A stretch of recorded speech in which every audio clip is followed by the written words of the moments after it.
Hello everyone, welcome you all at Lokesh sir unlimited study zone. तो class 12th mathematics की class चल रही है और आज हम लोग 12th मैथ्स में सेकेंड चैप्टर स्टार्ट करने जा रहे हैं और इस चैप्टर का नाम है इनवर्स ट्रिग्नोमेट्रिक फंक्शन।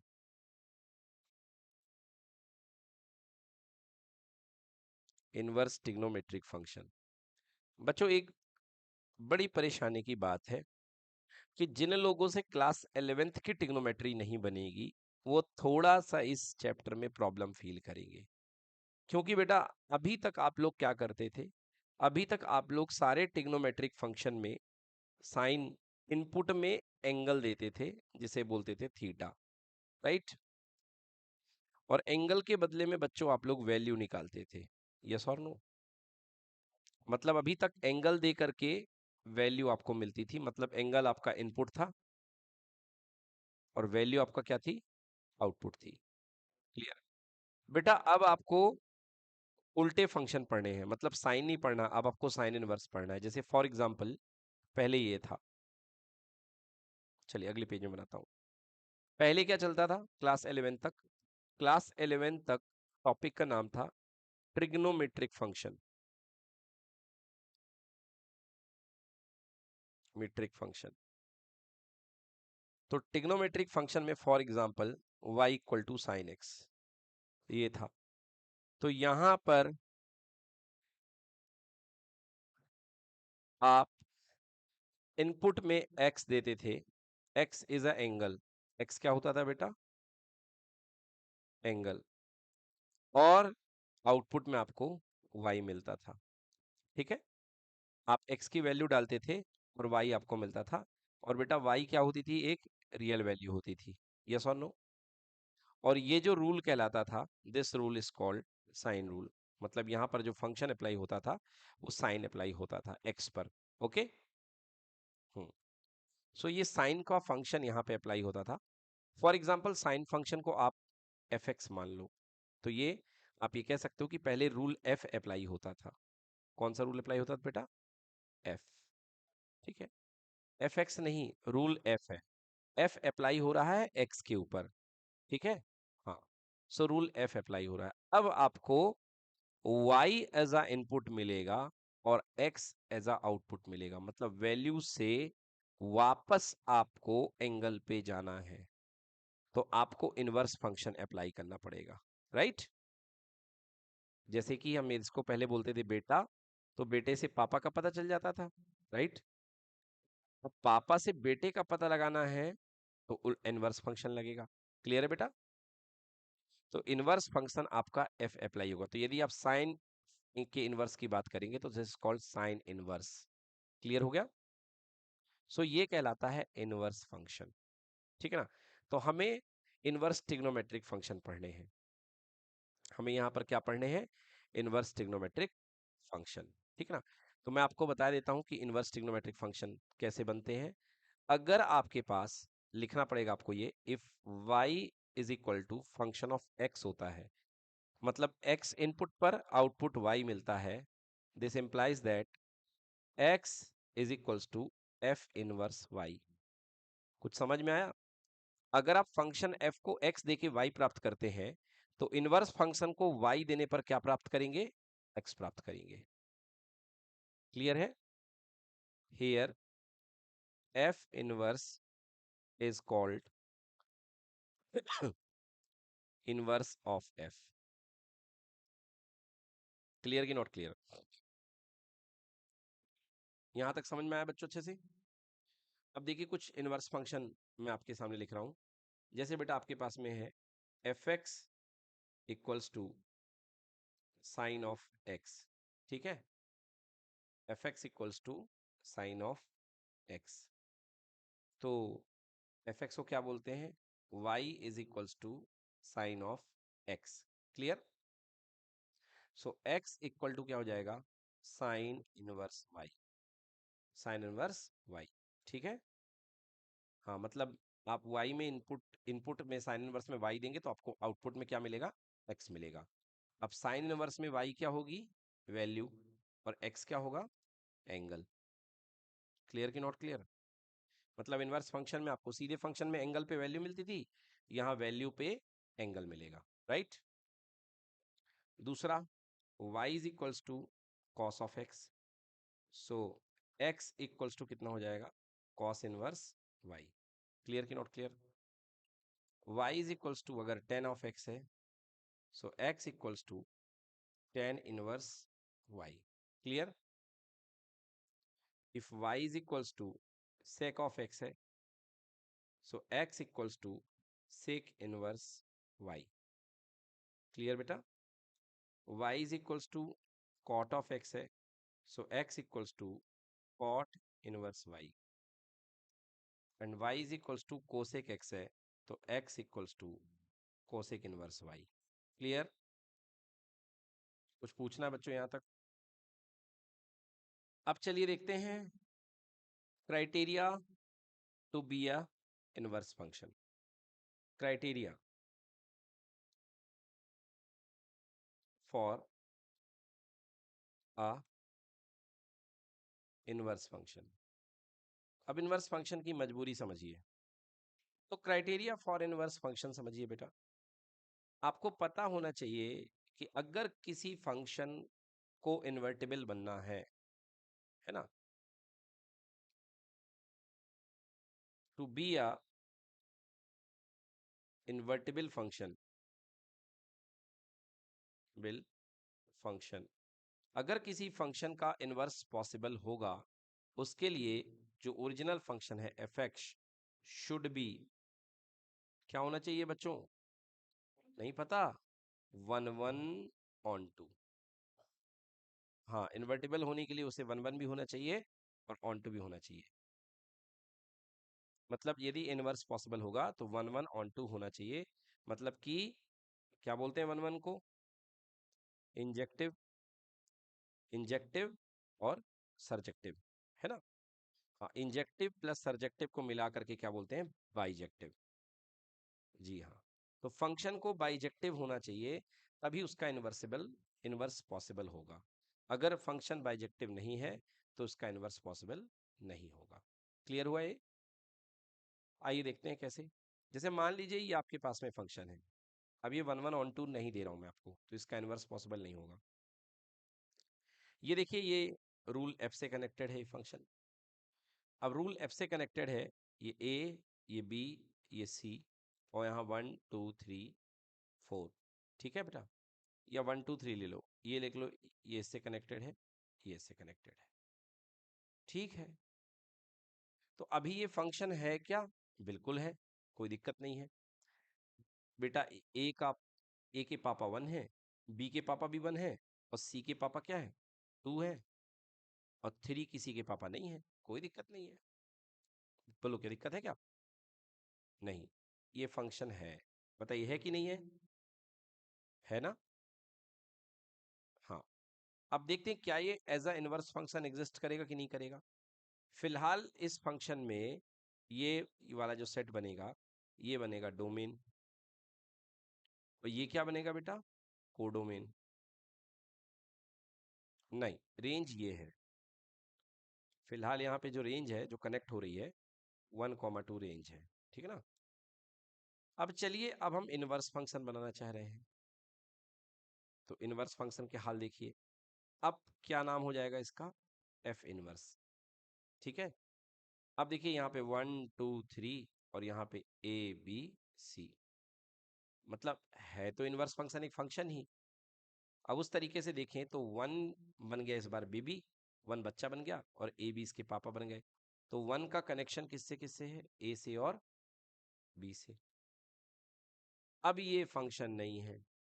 दूसरा, चलो 2 का कनेक्शन सी से कर भी दिया, तो एक और फेलियर आ गया, क्योंकि इनपुट के अंदर कोई फंक्शन का पॉइंट फ्री नहीं हो सकता। क्लियर हो गया? डोमेन सारे कनेक्टेड होने चाहिए, सो ये नॉट अ फंक्शन। क्लियर हुआ कि नहीं हुआ? ये क्या होगा? ओनली रिलेशन होगा। क्या होगा ये? On relation. So that is why मैं ये कह रहा हूं कि हर फंक्शन जिसका इनवर्स आपको निकालना है, अगर यदि इनवर्स पॉजेस कर रहा है, so that function should be 1 1 on 2 या बाइजेक्टिव। क्लियर है?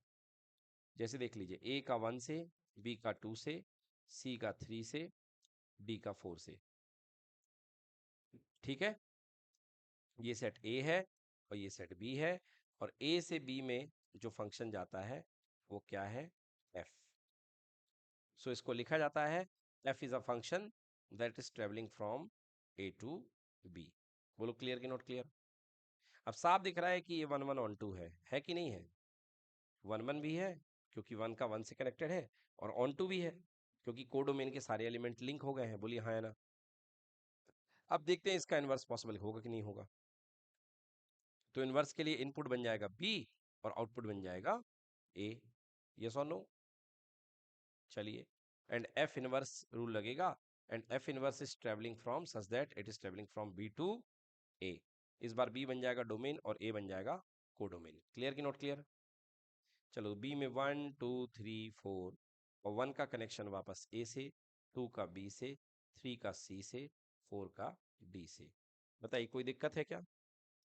नहीं है। मतलब कैसे फंक्शन का इनवर्स पॉसिबल है? केवल 1 1 ऑन 2, 1 1 ऑन 2 का इनवर्स पॉसिबल है। क्लियर हुआ कि नहीं हुआ? हाँ, तो 1 1 ऑन 2 फंक्शन का इनवर्स पॉसिबल है, अदर अनदर फंक्शन का इनवर्स पॉसिबल नहीं है। क्लियर कि नॉट क्लियर? सो केवल 1 1 ऑन 2 फंक्शन का ही इनवर्स पॉसिबल है, अनदर फंक्शन का इनवर्स पॉसिबल नहीं है। कोई दिक्कत? चलिए, अब देखिए, अब मैं आपको दिखाता हूं function y is equal to sine x, क्योंकि अब एक नया कंसेप्ट आने वाला है जिसका नाम है प्रिंसिपल ब्रांच। ये बहुत इंपॉर्टेंट है, प्रिंसिपल ब्रांच। ठीक है ना? और प्रिंसिपल ब्रांच कहां पे आता है कंसेप्ट? इनवर्स फंक्शन के लिए। क्लियर कि नॉट क्लियर बेटा? अब ये क्यों आता है जरा इसको समझ लीजिए, तो आपके मन में कंफ्यूजन खत्म हो जाएगा। मैं आपके सामने y equal to sine x का ग्राफ बना रहा हूं, ये देखिए। इसको थोड़ा आगे कर लेता हूं तो ज्यादा बेटर रहेगा।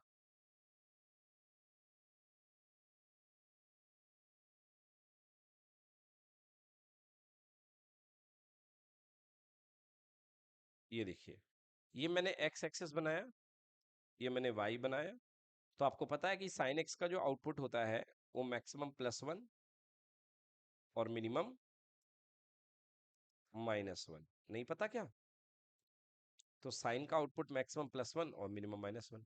अब मैं साइन की वैल्यू डाल देता हूँ, ये देखिए 0 डिग्री, ये 90 यानी π/2, यहाँ पे π/2 कटे 3π/2, π/2 4 जा 2π, राइट? π/2 5 जा 5π/2, here it is π/2 6 जा 3π, 7 जा 7π/2 एंड 8π/2 यानी कि 4π। क्लियर? और यहाँ -π/2, यहाँ -π। चलिए, यदि ग्राफ बनाते हैं तो साइन 0 की वैल्यू 0 होती है, साइन π/2 की वैल्यू 1 होती है, साइन पाई की फिर से 0, 3π/2 पर फिर से 1, 2π पर 0, 5π/2 पर 1, इस तरीके से। ठीक है ना? तो गलत हो गया।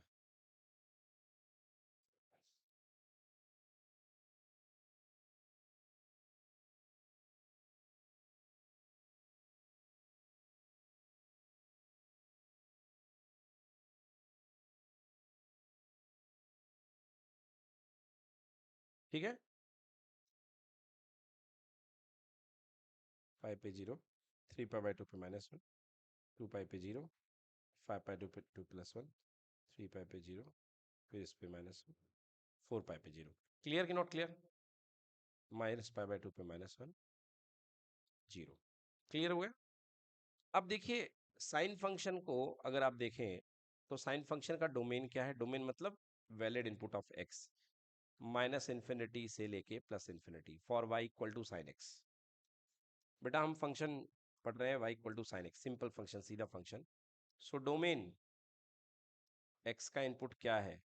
x belongs to -∞ to +∞। Yes और नो? इसको ऐसा भी कहते हैं x is belongs to all real number. ठीक है? Range y belongs to close interval -1 to +1। ठीक है बेटा। अब फंक्शन के तौर पे देखो हो क्या रहा है, यदि डोमेन और रेंज को आप प्लाट करो, ये अपना डोमेन है, ये अपना कोडोमेन है। ठीक है, चलो यदि डोमेन और कोडोमेन को आप बात कर लो, तो अगर मैं कहूं कि function is a real valued function, a function is defined from R to R, तो डोमेन रियल नंबर है और कोडोमेन भी क्या है, रियल नंबर। राइट। अब आप जरा देखिए, बहुत आराम से देखिए इस चीज को। जब आप जीरो लेते हैं, साइन जीरो, एक्स की वैल्यू है बेटा ये, ठीक है ना, और ये वाई की वैल्यू आउटपुट, तो x belongs to real number and y is also belongs to real number. तो जब आप x की वैल्यू जीरो लेते हैं तो आउटपुट में क्या मिलता है बेटा, zero, sine zero equal to zero, right कि नॉट। जब आप पाई लेते हैं तो भी क्या मिलता है आउटपुट में, जीरो, नहीं मिलता क्या। जब साइन माइनस पाई लेते हैं तो भी आउटपुट में क्या मिलता है, जीरो। देख लीजिए ग्राफ में, साइन जीरो पर जीरो, साइन पाई पर भी जीरो, पाई की वैल्यू आ रही जीरो, और माइनस पाई पर भी वाई की वैल्यू जीरो है, फिर 2 पाई पर भी जीरो है, 3 पाई पर भी जीरो है, और 4 पाई पर भी जीरो है। यस और नो। तो इसको लिख सकते हैं कि साइन पाई के ऊपर 2 पाई पर, 3 पाई पर, 4 पाई पर, सब पर साइन की वैल्यू कितनी आ रही है बेटा, जीरो आ रही है। आ रही कि नहीं आ रही है। ऐसे इधर 2 पाई पर भी जीरो हो जाएगी, -2 पाई पर, और -3 पाई पर भी कितना हो जाएगी, जीरो। और क्यों ना हो, जनरल सोल्यूशन होता है sine n pi equal to zero, मतलब पाई का कोई भी मल्टीपल होगा जीरो हो जाएगा। और आप कहते भी हैं कि sine x, if sine theta equal to zero, this means theta equal to n pi. ये होता है जनरल सोल्यूशन। याद आया। अब बच्चों ये क्या है, ये तो एफ है, तो एफ में तो चलेगा बेटा, a function is defined from R to R, F में चलेगा। क्यों चलेगा, क्योंकि कई बच्चों के एक पापा हो सकते हैं, ये मैनी वन फंक्शन है। कैसा फंक्शन है बेटा, मैनी वन फंक्शन है, चलो चलने दो। बट जब आप इसको पलटेंगे तो दिक्कत खड़ी हो जाएगी, क्योंकि यहाँ पे है आपके पास में इनपुट जीरो, और जीरो पे जीरो, और जीरो पे पाई, जीरो पे 2 पाई, जीरो पे इधर माइनस पाई, इधर पे माइनस पाई। बोलिए हाँ है ना। मतलब आप देख रहे हैं कि एज अ इनवर्स फंक्शन अगर आप बात कर रहे हैं फॉर एफ इनवर्स, तो ये इनवर्स फंक्शन पॉसिबल नहीं है। ये सुनो, तो आपको क्या करना पड़ेगा, अपने फंक्शन को रिस्ट्रिक्ट करना पड़ेगा। क्या करना पड़ेगा बेटा, फंक्शन को रिस्ट्रिक्ट करना पड़ेगा। अब आइए देखिए दिक्कत कहां से बनती है। दिक्कत वहां से बनती है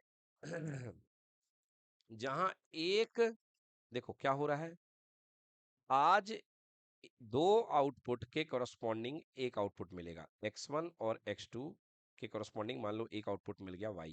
बोलो हाँ या ना। तो f के लिए तो चलो ठीक है ये, बट ये f इनवर्स के लिए दिक्कत है कि नहीं है। तो इस दिक्कत को खत्म करना है, तो हमको अपनी प्रिंसिपल डोमेन को रिस्ट्रिक्ट करना है कि हमें ऐसे कोई इनपुट ना मिले जिस पर एक ही आउटपुट मिले। बोलो है ना। तो हमको अपने आउटपुट को देखना है कि हमारा आउटपुट रिपीट ना हो पाए। तो यहां से देखिए, यहां से यहां तक y की वैल्यू सिंगल वैल्यू मिलती है कि नहीं मिलती है, बताओ है ना। बट जैसे ही मैं इसके आगे बढ़ूंगा, जैसे ही मैं इसके आगे बढ़ा, ये देखो नीचे आया, तो ये y की वैल्यू रिपीट होना शुरू हो गई, यही वैल्यू यहाँ पर और ये वैल्यू यहाँ पर। बताइए हाँ है ना, यस और नो। तो हमको क्या करना पड़ेगा, अपने फंक्शन को रिस्ट्रिक्ट करना पड़ेगा। क्लियर हुआ कि नहीं हुआ। तो हमारा फंक्शन अगर -π/2 से लेके +π/2 में रिस्ट्रिक्ट हो जाएगा, तो हमारा फंक्शन क्या मिलेगा, हमारा ओरिजिनल फंक्शन मिलेगा 1 1 on 2। मिलेगा कि नहीं मिलेगा, ये देख लो। अगर मैं -π/2 से लेके +π/2 में अपने साइन एक्स के फंक्शन को रिस्ट्रिक्ट कर दूं, मतलब मैं कहूं f x is equals to sine x and f is defined from मतलब इसका जो डोमेन है x belongs to -π/2 +π/2, x belongs to -π/2 close से लेकर के +π/2। बोलो हाँ या ना। तो -π/2 से +π/2 में देखना, ये आपको 1/1 मिलेगा। क्या मिलेगा बेटा? 1/1। देखिए -π/2 पर वैल्यू कितनी होती है? 1 होती है, -1 होती है, और -1 से फिर यहाँ पर जाती है 1 हो जाती है, और इधर -1। यस और no? This is +1 and this is -1। ये किसका ग्राफ है बेटा? y equal to sine x का। क्लियर? अब इसको देख के मैं, अब ये देखिए, ये ग्राफ क्या 1/1 है? कि बिल्कुल है।